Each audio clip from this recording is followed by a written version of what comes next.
log in, you're going to come to this place here. The very first thing you should do is go to My Profile and change your password, because your password is a generic password to start with, and it's one that I know and other people know or could guess. So you should change it because nobody should know your password. You can fill as much of this information about yourself as you want, but I want you to put in a picture of yourself, okay? So once you're done with that, you click Save. Oddly enough, it doesn't take you someplace else after you click Save. It ought to, but it doesn't.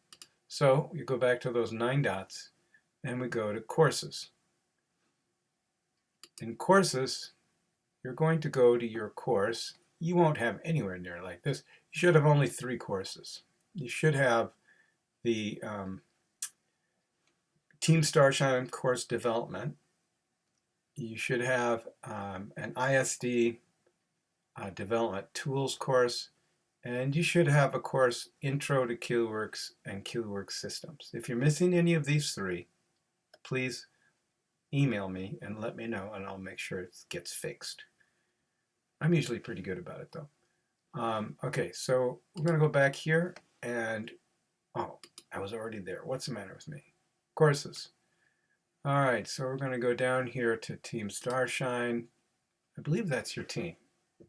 I'm sorry, I should have put that into the learner mode. You have 2 options here. You can be in Lounge, or you can introduce yourself, or you can be in Modules where you go to the courses. So some of you are asking yourself, what should I be doing right now? I'm just really confused. I don't know what I should be doing. Well, first thing you do is go to this course and start working on it, because this is where the learning happens. You want to learn about needs analysis. And needs analysis, it's kind of complicated. We're creating a course for KeelWorks that is an academic course. But I'm teaching you needs analysis as you would do it for an organization. An organization's needs analysis is more involved than needs analysis for academia. Academia, you can't know your audience, so you're not going to explore them. You're not responsible to make sure there's a return on investment. You're not really solving a problem. You're closing a knowledge gap. There's those significant differences. You're not responsible for, you're not going to do a needs analysis for risks and things like that generally for academia. If the dean says that he wants the course, you're going to deliver it. But in organizational learning, there's a lot of differences. If the manager says he wants a course, he may not really have a problem, and you're not going to create a course if there isn't a problem. If you can't make things better with a course, then there's no possible benefit to the organization. There's no reason to spend money if it can't make money from spending money. It's like an investment. So you're going to be doing needs analysis and determining whether the course should be completed. There's a lot of different things you're going to be doing in needs analysis. And so when you're looking at all these subjects on needs analysis, think about it from an organizational point of view. And why do I think that's important?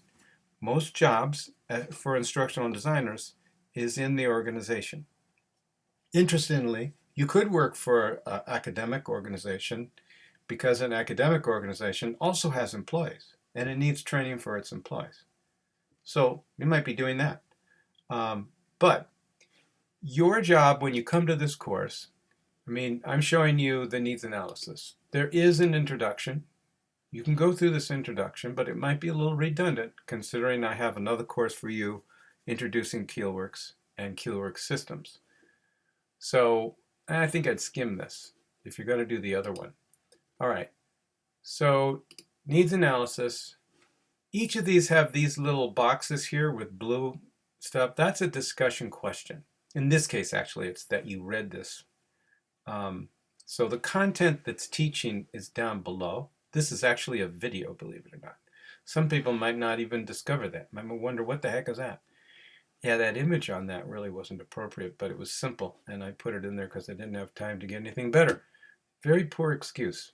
All right, so this is an actual one. Who is the stakeholder? I think that's the right question. Let's see what it says. But before you do this discussion question, be sure and read all of this stuff.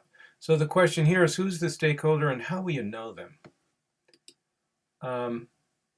Consider the fast food corporation like McDonald's. So here we're giving a scenario, a situation for a business. And you have to decide, for this situation, who's the stakeholder? There's a lot of choices. So based on what you read, you should be able to determine who the stakeholder is correctly here. Oddly enough, there's 37 comments. Oh, yes, that's right, because this is a big team and a lot of people have put some comments in here. Good for them.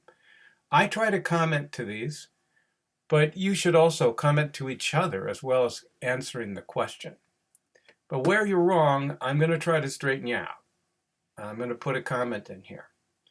I'll try to call you out when you do it right, too. And by the way, her name is Yinting Wang. Yinting Wang. See, it's kind of dropped that G. Cool. I love that name. All right. So you have 11 discussions in this. So it's not just a matter of reading the content, but you also have to participate in these discussions, because these discussions are challenging you to teach back what you learned down below. If you answer these questions before reading, you might get it wrong and embarrass yourself. So please read first. Makes it easier. You'll notice that there's a quiz here at the end of this. Those who fail the quiz shall be shot at dawn. If you pass, I don't know, we'll heap you with gold. I'm sorry, you're not really going to be shot, so you guys can just get up off the floor and stop crying. All right. So here's where the project process document is. And believe it or not, this document is also, this is the same document. I really should have moved this thing over. I want to put it over here. That's pretty easy to do. So your job is to complete the document. Now the document's already been completed by other people, but you want to review it and make sure that you agree with it, okay? This document has a column for categories in your review.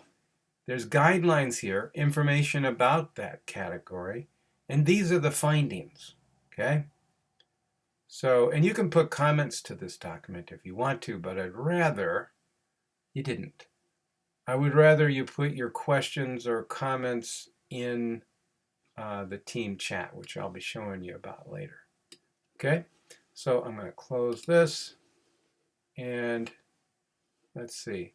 So I think that's enough information about Team Gantt. Pretty simple. Not Team Gantt, but EDUonGo. You're simply going through all of this. And when I send you a getting started document, it will give you a link to this program. Now, since you're actually doing a lot of tasks and you're completing a project, you need a project management tool.